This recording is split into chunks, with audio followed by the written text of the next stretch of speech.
True Story, episodio 12.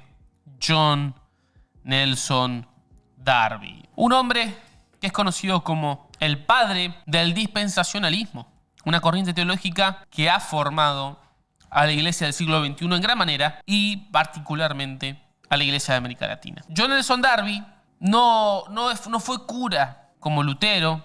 No es que de alguna manera ya tenía todo un trasfondo teológico desde pequeño, sino que tiene una historia muy particular. Ahora, si ustedes alguna vez escucharon hablar de todo lo que nosotros hablamos del rapto, del anticristo, los últimos tiempos, Israel, todo eso nace, o mejor dicho, es condensado por primera vez, le da forma John Nelson Darby, un irlandés con una historia muy particular.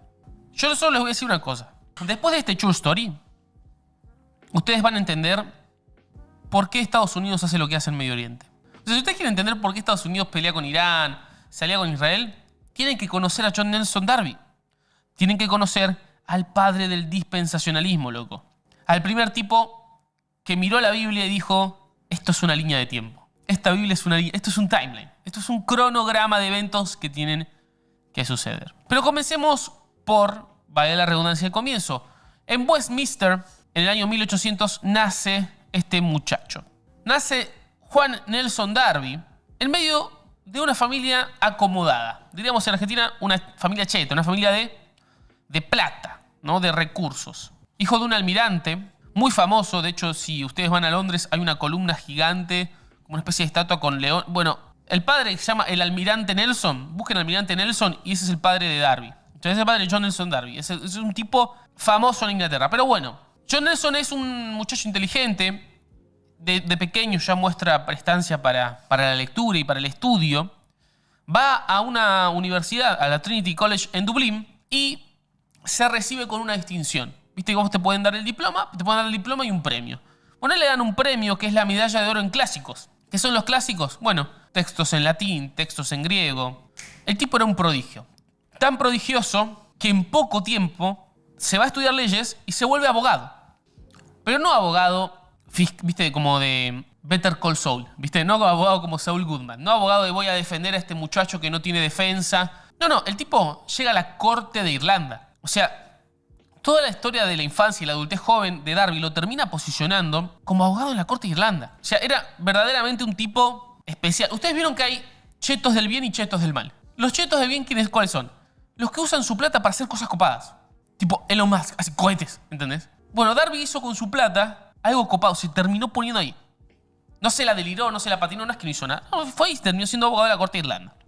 Ahora, en medio de este lugar se produce el primer giro en la vida de Darby, y para mí esto es importante de entender, más allá de la teología y de que nos pongamos a hablar de las dispensaciones a Israel y todo, porque nos demuestra un poco el tipo de persona que estamos estudiando. Darby, con toda su carrera armada, con su laburo armado, da un giro de 180 grados. Renuncia. Tira a la basura todo su plan de carrera. Lo tira básicamente por una cuestión moral. Ustedes y yo sabemos que las cortes de justicia suelen ser lugares corruptos y de poca dispensación de justicia, lamentablemente. Y esto es acá en Argentina en el año 2026 y también lo era en Irlanda en el año 1800. Y esta renuncia de Darby, esta renuncia de John Nelson, es como que nos muestra un poco el tipo de persona con la que estamos tratando. Un fanático de alguna manera. O sea, pero no fanático como de peyorativo, no lo digo de manera mala, lo digo como un tipo fundamentalista, un tipo con lo que es blanco, lo que es negro, ¿viste? Esto sí, esto no. Un tipo, hay que ir para allá. Este giro de 180 grados que lo aleja de la corte, de este lugar donde no podía dispensar justicia, lo lleva a buscar la máxima justicia, que es la justicia de Dios. Darby se va a las montañas de Wicklow a evangelizar católicos irlandeses. Se va a estudiar la Biblia, se hace como si fuese pastor, pero no era pastor, no tenía el título. Mejor dicho, él quiere convertirse, él quiere ser un miembro activo de la iglesia. Y acá viene un momento muy tenso también, que nos va a mostrar otra vez la personalidad de este muchacho. El arzobispo de Dublín, que sería básicamente como el líder religioso de la región. Ustedes recuerden que en el Reino Unido funciona la iglesia anglicana, que no se parece a nuestra iglesia, tampoco es como la católica, es como una iglesia nacional. Es una estructura religiosa y política donde hay un representante para Dublín, un representante para Londres y un arzobispo como si fuese católico, pero no es católico. Y el arzobispo de Dublín le dice, mira, si vos querés convertirte definitivamente, si vos querés predicar, si vos querés que... tenés que jurar lealtad a la corona británica. Porque vos no podés ser miembro de la iglesia anglicana sin jurar también lealtad al rey. Las dos cosas van de la mano, es lo que les decía, este contexto que tiene la Inglaterra, el Reino Unido, Gran Bretaña en este momento histórico. Y Darby, que estaba convirtiendo campesinos irlandeses, sabe que esto no se puede. Porque estos campesinos irlandeses odian Inglaterra y no van a convertirse a Cristo jurando en el medio lealtad al rey. No lo van a hacer. Es como si básicamente que vos entras a la iglesia y te dicen que es adoptar a Jesús con tu corazón. Sí, bueno, y tenés que hacerte de boca. Como que tiene que ver una cosa. No, tenés que hacerte de boca porque sí, porque Jesús es bustero. ¿Qué tiene que ver? Bueno, el sistema de alguna manera es como que lo traicionó a Darby. Darby predicaba, evangelizaba y ya no podía hacerlo porque el sistema le puso una traba. Y yo creo que acá se produce el segundo momento fuerte en su vida porque es como que él mira todo esto y dice, che, esto está podrido, loco. Esto no está bien, este sistema no funciona. Y se termina de romper todo cuando en el año 1827, andando a caballo, Darby se cae, tiene un accidente. Un accidente que casi lo desnuca, loco. O sea, un accidente que lo deja postrado durante meses. Un accidente que lo deja sin caminar, un accidente que le pudo haber costado la vida. Entonces acá quiero que paremos un momento y pensemos, ¿qué sucede con un tipo que es un cráneo, es muy inteligente, es un bocho, que sabe latín y griego, que está peleado con el sistema de la iglesia, pero que ha estudiado a fondo las lenguas originales, que conoce la escritura? ¿Qué pasa cuando este tipo de persona, fundamentalista, con las cosas blanco-negro, se queda sin nada que hacer durante meses con la Biblia al lado? Bueno, funda el dispensacionalismo, la corriente teológica, a mi entender, más influyente de los últimos 200 años. Entonces, estudiando la Biblia, Darby hace lo siguiente. Escuchen bien. Darby agarra toda la historia humana y la corta en pedazos, en trozos. La divide en lo que son dispensaciones, épocas, eras. Como si fuesen 7 temporadas de una serie, ¿no? Dios hace algo con la humanidad, como si probara algo. La humanidad falla. Fin de temporada, arranca la siguiente, probamos otra cosa. Ese es más o menos, de alguna manera, grosso modo, muy mal dicho, lo que proponen las dispensaciones. Está la etapa de la inocencia, antes de la caída. Está la etapa que va entre la caída. Quiero decirlos bien porque las iba a decir de memoria y digo, che, ¿las digo de memoria? No, voy a leerlas para no faltarle respeto a nadie. Entonces, la segunda dispensación sería la conciencia. Desde que Adán y Eva son expulsados del jardín del Edén hasta el diluvio inclusive. Tenemos la primera que es inocencia y la segunda que es conciencia. La etapa esta de la conciencia, que va desde que Adán y Eva salen del Edén hasta el diluvio, son 3 capítulos de Génesis. Pero según los cálculos de Darby dura 1600 años. O sea, es una etapa que dura una banda de tiempo. Porque recuerden que la gente vivía un montón, ¿no? La tercera era o dispensación que identifica a Darby es la era del gobierno humano, que sucede en Génesis 8, cuando Dios ya no va a maldecir la tierra, cuando Noé la va a gobernar, donde aparece el arco iris. La cuarta dispensación, la cuarta temporada, sería la era de la promesa, el pacto abrámico. Te bendeciré y serás de bendición. A los que te bendijeren, yo voy a bendecir, y a los que te maldigan, voy a maldecir. Le dice Dios a Abraham. Acá la señal del pacto es la circuncisión. Se introduce el elemento de la circuncisión en esta cuarta temporada. La quinta dispensación es la llamada dispensación de la ley, que corre desde el Éxodo hasta la muerte de Cristo. Son 1500 años donde Dios se relaciona con la humanidad a través de la dispensación de la ley, a través de la Torá. Antes de la ley había otra forma de hacerlo. Y cada una de estas temporadas, como venimos viendo, tiene su forma. La sexta dispensación, que es la que estamos viviendo ahora, es la dispensación de la gracia, que comienza con el nuevo pacto de la sangre en Cristo, también conocida como la era de la iglesia, que comienza con la muerte de Cristo y que va a terminar con el arrebatamiento de la iglesia, con el rapto, cuando la iglesia sea elevada. Y la séptima y última dispensación que identifica a Darby es el reino milenial de Cristo, que él lo ve como literal, que va a durar 1000 años con Cristo gobernando la tierra y que cumplirá todas las profecías para la nación judía, donde Cristo será el rey del pueblo judío. Esas son, a grosso modo, las 7 dispensaciones de Darby. Pero en este periodo que él está postrado y estudiando la Biblia y mirando esto, introduce otro elemento más a su marco teológico que es el verdaderamente disruptivo. Que es algo que nadie había dicho, por lo menos no con esa claridad, en casi 1800 años de cristianismo. Que es que Israel y la iglesia son dos pueblos distintos. Como si fuesen dos carpetas separadas en la compu. Una es la que tiene Dios para tratar con la iglesia y otra es la que tiene Dios para tratar con Israel. Hay un plan terrenal para los judíos y un plan celestial espiritual para los cristianos. Y no se mezclan entre sí. La conclusión que hace Darby para 1830 es que los judíos deben regresar de esta diáspora, de estar dispersos por el mundo y volver a tener un estado. En 1830, 100 años antes de que el Estado de Israel exista, Darby introduce la idea de que tiene Israel que tener nación. Ahora, la tercera idea que introduce y que va atada de la mano, fíjese que es como una construcción. Hay diferentes eras. Bueno, ahora estamos en la era de la iglesia, va a haber una era de Israel. Se va a ver una era milenial con Israel, entonces Dios la iglesia e Israel son dos pueblos separados. Y si la iglesia y Israel son pueblos separados, entonces la iglesia tiene que desaparecer. Y ahí se introduce la idea del rapto. El rapto secreto de la iglesia. Darby es el primero en postular formalmente que antes de que venga la gran tribulación, el desmadre total, los verdaderos cristianos no van a sufrir y un segundo antes Dios se los va a llevar. Entonces, como ya la iglesia ha sido quitada, Dios va a trabajar con Israel. Esto es un recorte de nuestras transmisiones en directo. Cada miércoles a las 10 de la mañana de Argentina estamos en vivo y te esperamos para que nos veas. Pero si quieres ver todas las repeticiones, tenés que hacerte miembro del canal. Con tan solo una mínima colaboración mensual vas a estar ayudándonos a poder crear más y mejor contenido, a solventar nuestro equipo y nuestros gastos para seguir llevando el evangelio a todos los rincones de internet. Ahora, hay algunos que dicen, y este es un detalle así al pasar, que esto no se le ocurrió a Darby, sino que una chica escocesa, una piba de 15 años, tuvo un sueño, le contó el sueño a Darby y Darby lo escribió. Y lo sumó porque le vio sentido bíblico.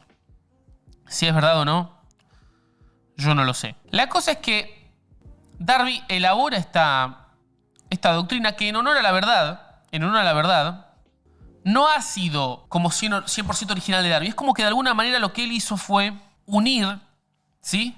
Unir las semillas de estas ideas que ya estaban dispersas en el cristianismo y sistematizarlas. O sea, él crea esta estructura, este dispensacionalismo, a partir de cosas que vio. A ver, la visión dominante de la iglesia por 1800 años fue que no había rapto secreto y que la iglesia iba a atravesar la gran tribulación, lo que se conoce como premilenialismo histórico o amilenialismo. No hay rapto. Eso es lo que creían casi todos los cristianos, pero no todos. Había muchos, incluidos algunos padres de la iglesia, que sugerían que habría un rapto. Entonces no es que él se lo inventa, él toma las semillas de esas ideas, como el rapto, las toma con las semillas de otras ideas como las dispensaciones, que ya había gente que de alguna manera marcaba que había épocas y eras, y con lo que termina de rematarlo todo es con la separación de Israel y la iglesia, que ese para mí es el punto más novedoso que él introduce. Como les digo, los conceptos del rapto y de dividir la historia tenían precedentes, pero no tenía precedentes esta separación tan radical entre Israel y la iglesia. Esa es como la gran innovación original que mete Darby. Hasta ese momento, la década de 1830, católicos, protestantes, anglicanos, ortodoxos, todas las denominaciones cristianas creían prácticamente de forma unánime que Dios tenía un solo pueblo. Y Darby introduce esta idea de que existen dos. Darby se levanta ya en su congregación después de haber desarrollado esto y comienza a viajar, comienza a predicar. Y viaja como un loco, se tomó muy a pecho su tarea. Se va a Suiza, Francia, Alemania, Nueva Zelanda y cruza el Atlántico 7 veces. Va del Reino Unido a Estados Unidos y Canadá en 7 ocasiones. Y de paso, fíjense la máquina que era el muchacho, traduce toda la Biblia. Él sabía griego, hebreo, latín, la traduce al inglés, la traduce al francés, la traduce al alemán. O sea, la traducción, así como la Reina Valera, la tradujeron dos personas, se llamaban Reina y Valera. Darby, existe la Biblia de Darby, él la tradujo. Se dice que dormía 4 horas. No compró terreno, nunca se casó, nunca tuvo familia, nunca se distrajo. Le entregó toda su vida a esta misión. Fue radical, completamente radical. En 1882, después de todo esto, sin un peso, Darby muere. Recuerden que venía de una familia cheta, renuncia a eso. Recuerden que él tenía una carrera en leyes, renuncia a eso. Él sacrificó todo por esta misión, por estudiar las escrituras, por seguir a Dios, y murió prácticamente con nada. Acá, gordos y gordas Apocalipsis, es donde la mayoría de nuestros short story terminarían. Porque claro, murió el tipo, se terminó acá. Pero de alguna manera la de Darby recién empieza. Porque no basta con cruzar el Atlántico 7 veces y con ir a Nueva Zelanda para que tu sistema teológico, lo que vos acabas de inventar, se vuelva el más famoso de todo el planeta. No basta. Necesitas un poquito más. Y ese poquito más tiene nombre, y es el nombre de Cyrus Ingerson Scofield. Scofield, un yanqui norteamericano, peleó la guerra civil, se hizo abogado, se hizo político y llegó a ser fiscal de los Estados Unidos para Kansas. Bueno, le hicieron denuncias de fraude, falsificación y demás. Abandonó a su primera mujer, se borró. Era un desastre. Scofield no era una persona muy agradable, ¿no? Uno no diría que es candidato para ser diácono, ¿no? Como dice Pablo Antonio. No encaja en esa descripción de qué tiene que ser un diácono. Pero después de todo este camino de desastre, de traumas, Scofield... Pará, David, Scofield, no estamos hablando de Darby. Todo tiene que ver con todo. Paciencia, amigos, paciencia. Scofield se convierte. Allá por 1879. Encuentra a Dios. Encuentra el dispensacionalismo que propone Darby ya cerca de su muerte. Y se hace pastor. Y hace una cosa que hoy es normal, pero que en ese momento fue una innovación total. Y que es la razón por la que estamos haciendo este Church Story. Y que es la razón por la que las ideas de Darby no fueron perdidas en el tiempo y siguen siendo estudiadas hoy. Scofield agarra la Biblia y empieza a armar una Biblia de estudio, empieza a poner notas al pie. Este pasaje significa A, este pasaje significa C. Una Biblia de estudio, empieza a armar una Biblia de estudio. Ahora, esas notas bebían directamente de Darby. Todas las notas al pie de esa Biblia eran de Darby. Todas esas notas tenían la idea de las dispensaciones, la idea del rapto secreto, de la separación entre Israel y iglesia, el cronograma del fin de los tiempos, todo lo que había armado Darby, Scofield lo escribió en esas notas. Y en 1909, la Universidad de Oxford, publica por primera vez la Biblia de referencia Scofield, la Biblia de estudio, una novedad. Ahora, en ese momento es donde, cerquita de la Primera Guerra Mundial, donde empieza la globalización a cobrar otro fervor, donde ya los Estados-nación están formados, Argentina en 1880 con la generación del 80 ya están dando, Estados Unidos termina de conquistar el el lejano oeste, y se forma más completo. Y en ese contexto donde el comercio global empieza a florecer, aparece la Biblia Scofield. Y claro, cuando vos abrís la Biblia y lees las notas de la Biblia de estudio, salvo que seas un gordo de teología, no cuestionás mucho la explicación. Es como que te están explicando la Biblia. Es como lo que... ¿Se entiende lo que digo? O sea, la gente que leía la Biblia de estudio Scofield no decía, che, ¿esto de dónde salió? ¿Lo escribió Darby o lo escribió San Agustín? No, te están explicando la Biblia, estás pudiendo leer. Piensen que el 80% de la población era analfabeta hasta ese momento que empezó a crecer la tasa de alfabetización. Y lo que pasó fue que la teología de Darby, filtrada por Scofield, publicada en esas Biblias de estudio, se volvieron canon. Se volvieron el código fuente para entender la Biblia. Eran los comentarios del director. Era, vos estás leyendo esto, no entendés qué es, acá lees el comentario. No, esto significa esto. La Biblia de Scofield se vendió por millones. Se volvió la Biblia americana, la Biblia de los evangélicos, de los predicadores de televisión, la Biblia de Estados Unidos. Toda una civilización completa naciendo, leyendo las escrituras con los anteojos de John Nelson Darby. Y todo ese pueblo americano, ¿qué hizo? Envió misioneros. ¿Y los misioneros que se llevaron encima? Las Biblias de Scofield, con la data de John Nelson Darby. Entonces todas las campañas evangelísticas que siguieron en el siglo XX, en los 40, en los 50, en los 30, todas estaban embebidas por este código fuente. Estaban todas atravesadas por la teología de Scofield. Es casi como una casualidad que esto haya pasado. Y es de ahí donde también de alguna manera nace la idea de el sionismo cristiano. Porque claro, millones de evangélicos norteamericanos leyendo la Biblia de Scofield, donde Dios tiene un plan con Israel que se va a cumplir después de que nosotros nos vayamos. Ese plan necesita que Israel tenga un terreno. Votan, toman decisiones, gobiernan, creyendo que Dios dijo eso. Que yo no estoy acá discutiendo si Dios dijo o no lo que dijo Darby, ¿no? O sea, no estoy diciendo si el sistema teológico... No estoy cuestionando el sistema teológico de Darby. Yo ya les dije que creo que hay semillas de las ideas de Darby alrededor de la historia de la iglesia, aunque no eran el consenso general, y eso está claro, que no lo eran. Ahora, lo interesante es que, creamos o no que el dispensacionalismo, las ideas de John Nelson Darby son la posta o son una mentira, lo innegable es que influyeron completamente en cómo se moldeó no solo la iglesia, sino la cultura americana y hasta el Medio Oriente. Porque millones de americanos apoyan a Israel.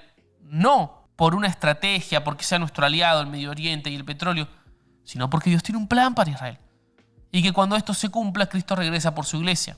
Darby, de alguna manera, no intentó escribir un libro, no intentó mostrar algo nuevo, sino intentar señalar lo que para él siempre estuvo ahí. Lo que hizo Darby fue proporcionar unos nuevos lentes para leer la Escritura. Lentes que algunos dirán, che, esto está basado en algo anterior. Algunos sí, otros no. Pero la realidad es que ahora, con Internet en el siglo XXI, y con toda esta información, las conversaciones se vuelven un poco más incómodas y más profundas. No me quiero ir más por las ramas. Este fue el padre del dispensacionalismo, John Nelson Darby.